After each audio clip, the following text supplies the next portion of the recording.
Go big or go home, an idiom used in all walks of life. But when this mantra is adopted by international drug smugglers, boldness and bravery tend to be nothing more than pure folly. So would prove to be the case for a group of smugglers on both sides of the planet in a story that wouldn't be out of place on a Hollywood scriptwriter's desk.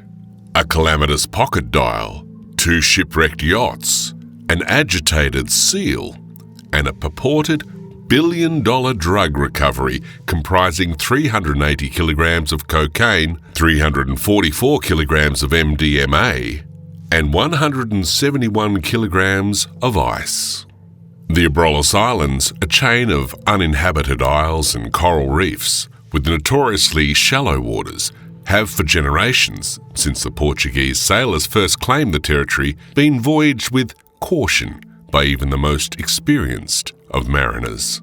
These days, the archipelago draws acclaim for its abundant sea life and as a tourism hotspot in West Australia. Yet in September 2019, these remote outcrops stood thrust into worldwide media attention as the epicentre of a daring group's doomed plans to smuggle cocaine into the country. The smugglers, believed to be headed by London-based yachtsman John Alexander Roy, the trafficker was already behind bars in the UK pending trial, having months previous to the WA bust failed in a bid to import comparatively puny 1 million English pounds of drugs into the tiny Channel island of Jersey, sandwiched between the UK and France. But this Scotsman was no novice to Australia nor the drugs trade, having served 7 years of a 14-year sentence given to him in 1998. Roy, convicted in attempting to smuggle 10 tons of cannabis aboard a yacht ironically called the Highlander into Queensland, valued at 35 million English pounds in 1996. Arrested under Operation Molotov, an AFP customs operation involving more than 150 officers, supported by UK and US counterparts. Roy was in Australia on a British passport and splitting his time between the Sunshine Coast and Hawaii. John Roy, an old sea dog whose international importation schemes shared striking similarities, clandestine maritime operations and familiar faces. His efforts across both hemispheres only resulted in him and a crew of multinational conspirators facing decades in jail, both in the UK and Australia. This is the absurd story of how a criminal gang, controlled from Old Blighty, bungled one of Australia's biggest ever drug imports. We provide background on the failed Jersey job in the lead-up to the Australian plot. We recount how an anxious crew set a path from Madagascar to South Africa, securing their cargo before anxiety and skippering errors en route to Oz sunk best-laid plans. We reveal how an eagle-eyed pilot raised alarm bells before, of all things, an agitated seal played an unusual but integral part in defeating these smugglers. The question plaguing investigators in Australia now: will they ever get their hands on John Roy? The Aussie crew's other bandits locked up for the rest of their adult lives in Western Australia's maximum security facility, Casuarina Prison. You're watching Pacific Crime TV. Please remember to subscribe, like and enable notifications so you never miss a new release, providing you insight on the shocking murders, underworld hits and organised crime groups shaking our cities. Chapter 1. The Jersey Job. In the spring of 2018, a joint operation was launched by Jersey Police, Customs and Immigration, the UK's National Crime Agency and Border Force, plus Australian authorities. Codenamed Operation Lion, the task force were working on intelligence. A UK syndicate were facilitating local and international drugs operations worldwide. It would soon be discovered that intel was on the money. The Lion Task Force had identified a group of persons of interest, suspected to be concerned in the illegal supply and importation of Class A and Class B drugs, as well as money laundering. Under surveillance, police were watching every move of a group of individuals comprising John Roy Nicholas Thurban, Colin Sate, Paul Brown, John Hughes, Darius Pearce, Daniel Riley, and Deborah Wolfe. Preceding the failed importation plot, various members of the gang laundered vast sums of money out of the island through Jersey Airport before the gang were hauled into custody on June 21, 2019. Unbeknownst to the gang, police had covertly entered the Jersey hotel rooms of the suspects while they were out, finding thousands of pounds of cash, counting it and photographing it before returning it in order to not compromise the investigation. Officers even employed the same process as the suspects flew between the UK and Jersey, intercepting bags at London and Jersey airports and documenting what they found. Blissfully unaware, John Roy, who police suspected to be the Mr. Big of the smuggling racket, arranged the charter of a 37-foot yacht named Loxley B from Hamble Marina in Southampton. Roy and co-accused John Hughes sailed the vessel the short distance to Lymington on England's southeast coast, where Hughes, who was coordinating the operation, enlisted others to undertake the cross-channel sailing to Jersey. When the boat did set sail, with 2 crew members on board, it was laden with 919,000 English pounds of MDMA, ecstasy, and cannabis. After arriving at its anchor point in Belvay Bay off the coast of Jersey on June 21, officers observed Colin Sate rowing a small boat away from the yacht as accomplice Paul Brown paced the shoreline. Sate would pass 2 rucksacks to Brown. At trial, the prosecution revealed Brown became aware he was being watched and decided to stash the drugs in bushes before fleeing. Police quickly moved in and arrested Brown as UK Border Patrol officers simultaneously swooped on the Loxley B and arrested sailors Nicholas Thurban and Colin Sate. At trial, the Crown detailed that Operation Lion was the largest ever case undertaken by the Jersey authorities.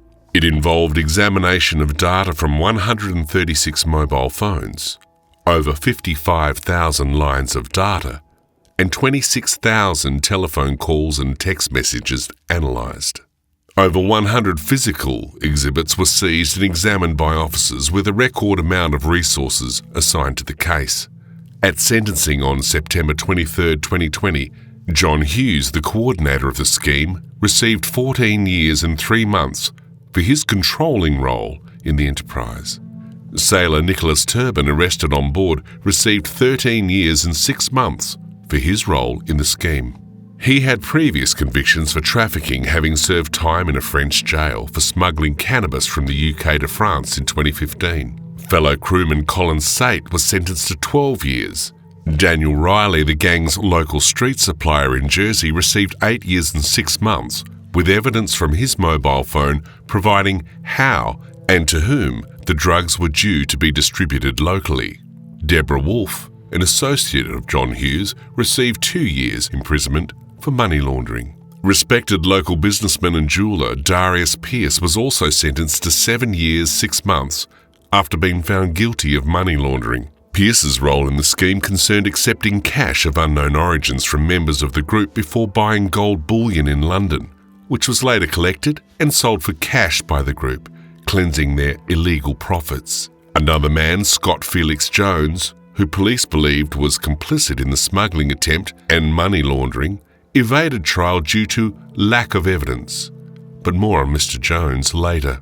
For the truly stunning revelations in the Jersey Royal Court sentencing day, 23 September 2020, were reserved for John Roy. Despite the protestations of his advocate, Michael Haynes, that Roy was merely a boatman and a lay recruit, the judge sentenced him to 12 years. But that was far from all.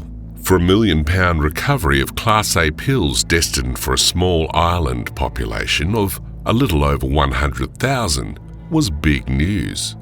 But in the world of serious organised crime, it was small fry.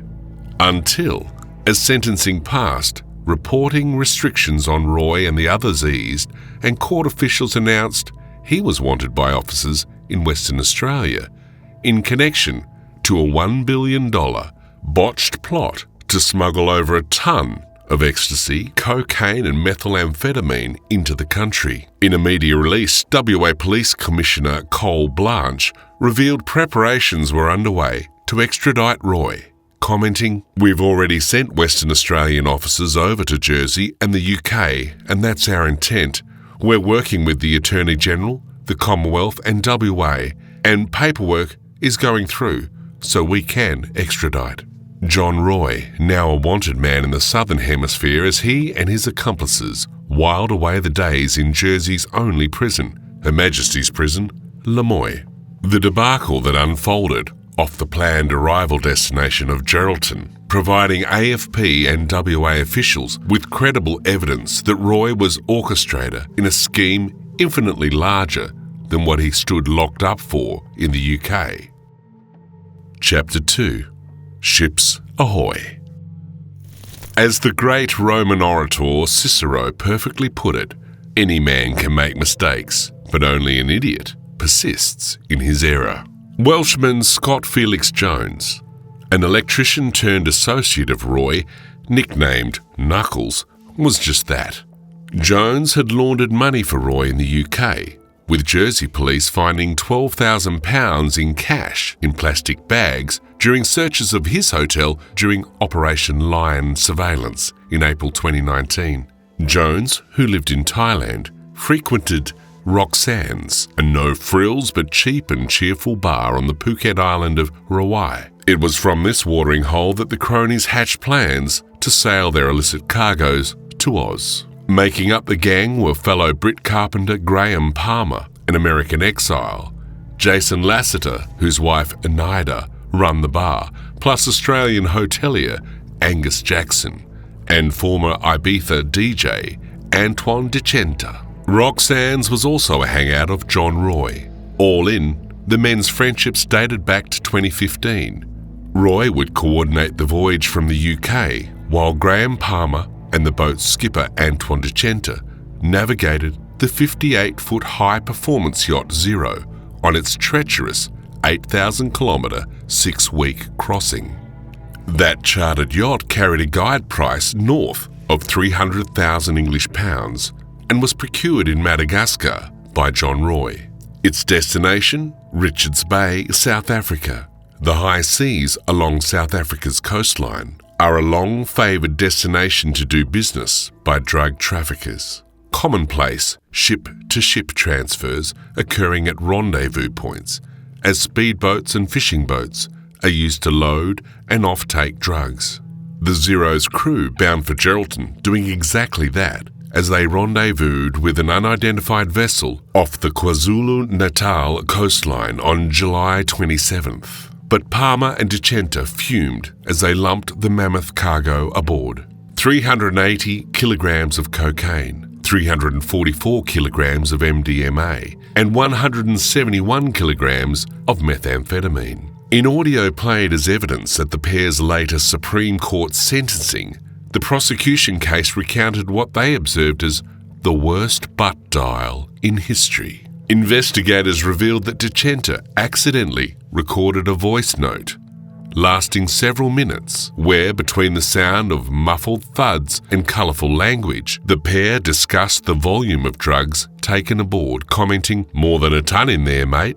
As fellow crewman Palmer can be heard to validate his companion, "Oh sure, it's more than a ton." As the drugs were moved about the yacht, recording continued with Decenta observing, "Lots of packets down here," with the duo also caught clarifying what items of the concealed cargo were, be it coke or ice. But as the Zero departed Richards Bay in late July, travelling towards Western Australia, its arrival, over 5 weeks later, at the northernmost point of the Abrolhos Islands on the afternoon of 29 August 2019, would prove a huge turning point in the gang's misfortunes. As Decenta neared the WA coast, the shore team, Messrs. Lassiter, Jackson and Jones, were preparing for its arrival. Chapter 3. Running Aground.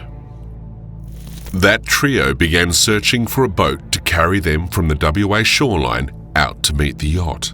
They snapped up a distinctive blue and white 30-foot bayliner craft DW-140 through a marine dealer in Perth paying around $60,000. Other essentials were also brought, including binoculars, satellite phones, fuel cans, hand spears and knives. The group also undertook dummy visits to the islands and canvassed locations to land between Dongara, Jurien Bay and Geraldton. The support vessel was eventually moored at Batavia Marina, awaiting word to go. But as the Zero neared its rendezvous point, Antoine Decenta made a seismic miscalculation in stormy seas. Graham Palmer nearly wiped out as weather conditions worsened. Cabling connected to the ship's mast broke loose and nearly decapitated him. Meanwhile, the vessel had struck a reef in pitch darkness around 2:40 a.m. on the 2nd of September 2019 after the skipper fell asleep. With the Zero marooned, it was Texan Lassiter who was in contact with head honcho John Roy in the UK. Lassiter called Roy via the satellite phone aboard the Bayliner as they hunted their stricken conspirators. In one coded message, Roy asked Lassiter for a status update, noting, "Where are the girls? Dad worried about where the girls are, exactly. Girls are with us." The shore team a supposed antidote to Zero's woes, but as hours went by, they didn't show. Because the comical plot served up another twist as the support crew aboard DW-140, coming to the yacht's rescue, also ran aground. They too were forced to abandon ship and wait until the tide rose. Despite multiple years of yachting experience, they also underestimated the shallow waters. An increasingly erratic Roy's urgent messages providing proof the ringleader's plans were slowly sinking. First, Roy tried putting the Bayliner crew in communication with the crew of Zero, but failed. The trio wrongly wrote down the number. Phone calls and texts would not go through, all while messages from Roy persisted.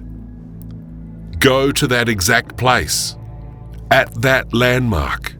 The crew tried doggedly, searching in darkness despite not knowing what landmark they were looking for, while taking orders from a guy 14,000 kilometres away. After a final call of the night with John Roy, Angus Jackson switched off the phone, admitting everything was out of our control at that point. As the trio waited for the tide, Decenta and Palmer had abandoned ship. Using a dinghy from the yacht, they began moving the bags of drugs east onto Burton Island. Once there, the messages to Roy resumed, Decenta writing, "Tell your friends to stop messing around and come and get us ASAP. Otherwise, I will leave the girls here and get my own taxi out of here." But with taxis impossible to come by on a rocky, uninhabited isle 200 metres long by 150 metres wide, the men had to sit, wait, and worry. As hours passed, the Zero minus its dinghy was spotted by a pilot, reported and boarded by Australian Border Force officers. Identification papers left behind revealed who had been on board. Search and rescue for 2 missing crewmen launched. The Bayliner trio were faring no better either, despite passing locals offering the men help to get unstuck. Pearl farmer Jesse Liddon was one of them, willing to lend a hand in Jackson and Lassiter and Jones's dire hour of need. He informed Australian media how he reminded them the typical currency at sea was beer, and a carton would be the minimum payment for any sort of favour. All that the trio could muster was a 6-pack of Tui's extra dry, leaving Liddon and his buddies suitably unimpressed. Finally, on Tuesday the 3rd, September 2020, all would unravel. Damien Healy of Geraldton Marine Rescue revealed the dinghy Decenta and Palmer used to abandon ship was abandoned on the beach of Burton Island. Also spotted was a man dressed in a hot pink shirt, waving at first responders to leave him alone, not to help. At 3:30 p.m, the pair were taken into custody, but not before a final moment of slapstick from the would-be smugglers. As arresting officers approached, Decenta and Palmer made a final, lung-busting rush for freedom, only to discover, as Healy recounted, a big huge seal blocking their way. As he briefed on ABC radio, they woke it up, and it jumped up with its big chest out and bellowed at them. Basically, they had the choice of going through the seal or getting arrested. At over 13 feet long and weighing in at over 4,500 pounds, the smugglers surrendered. By 5 p.m, police recovered over 40 duffel bags stuffed with drugs. The distinctive bayliner was later spotted slowly cruising north of the island. A police registration check the following day identified the craft's owner as Angus Jackson of New South Wales. The boat ought to be in dry dock, and the owner in Jurien Bay. Police swooped and arrested the shore team roadside in the days following. But after being released without charges, around 1 week passed before the men were again taken into custody. Police had installed a covert listening device in their car and another at their hotel rooms. On September 12th, the men were rearrested by WA and federal police officers at locations in Perth Airport and CBD. Chapter 4. Trial and Sentencing. When this gang had set sail with a potential billion-dollar haul of illegal contraband, it's likely the zeros they were thinking of were those that would show on the end of their bank slips. But as attention turned to inside the Supreme Court and sentencing of various parties involved, suspended jail terms and single-digit sentences were off the table. The shore team, despite years protesting their innocence and proclaiming they were only in the area on a boys' trip, were all found guilty. At the Supreme Court on Friday, July 29, 2022, Jackson and Lassiter were each handed a 33-year sentence with a minimum term of 23 years served. No rap on the knuckles for Knuckles either. Scott Knuckles Jones handed a 25-year sentence with a 17-year minimum stretch. Prosecutor Darren Renton said by their verdicts, the jury outright rejected tales of a boys' trip to fish, snorkel and drink. Renton also scoffed at Jones's claim to be in the dark about the drugs shipment until the 11th hour, as so improbable to not be reasonable. Graham Palmer, who earlier changed his plea to guilty, received sentences totaling 22 years, with a non-parole period of 15 years on the same day. Antoine Decenta, who earlier claimed his admission of guilt was forced and given under duress, sought to revoke his admission and plead not guilty. His sentence was deferred until Monday, May 22, 2023. Justice Michael Corby accepted that Decenta had taken part in the smuggling operation partly out of fear for his family, but given the ample time for him to have informed law enforcement agencies, he was responsible for his own actions. Decenta sentenced to 26 years with 18 to be served before parole consideration. As for the media-billed billion-dollar bust, at court all men were found guilty of importing commercial quantities of high-purity cocaine, ice and MDMA with an upper street value of $184 million. A billion-dollar syndicate, perhaps not, but a huge victory nonetheless for AFP, ABF and WA officers, as Police Commissioner Chris Dawson trumpeted the multi-agency's success in disrupting a big international drug syndicate. John Alexander Roy remains firmly in the eye line of investigators. In 2024, Roy was reassigned to a high-security complex in England, pending extradition. Time will tell if he will ever face justice for crimes committed in Australia again. Thanks for watching Pacific Crime TV. Please let us know in the comments what you think of the case and the video. And remember to like, share and subscribe so you never miss a new release on Pacific Crime TV.